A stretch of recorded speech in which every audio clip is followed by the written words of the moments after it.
A top U.S. commander has warned of an imminent war by pointing to a shift of focus on conflicts in the Middle East to Russia and the Pacific region.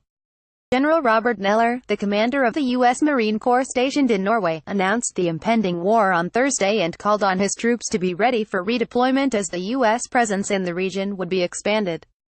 "I hope I'm wrong, but there's a war coming," Neller told the U.S. forces during a visit to the Nordic country. "You're in a fight here, an informational fight, a political fight by your presence." The top commander referred to Russia and the Pacific as the next major areas of conflict, predicting a big fight in the future.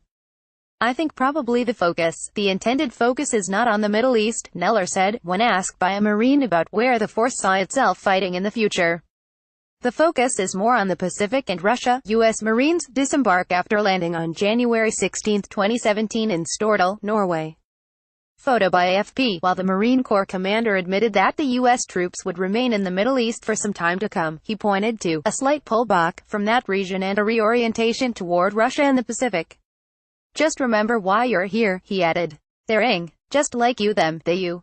We've got 300 Marines up here. We could go from 300 to 3,000 overnight.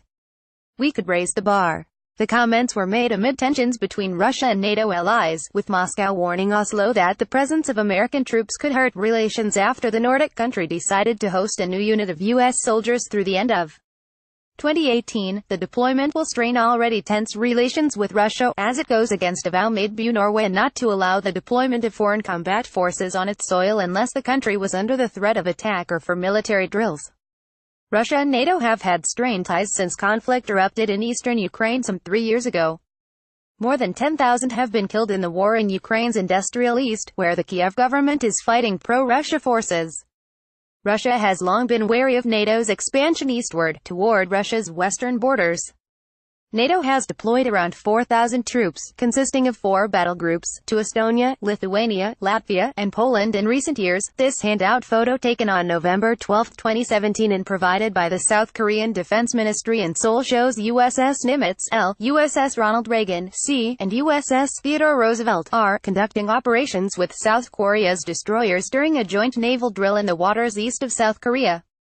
Photo by AFP. The U.S. is also engaged in joint military drills mainly with South Korea and Japan in the Pacific region, as a show of force against North Korea in response to Pyongyang's nuclear and ballistic missiles program. North Korea, already concerned by the U.S.'s permanent and heavy military presence in the region, has described the drills as a provocation.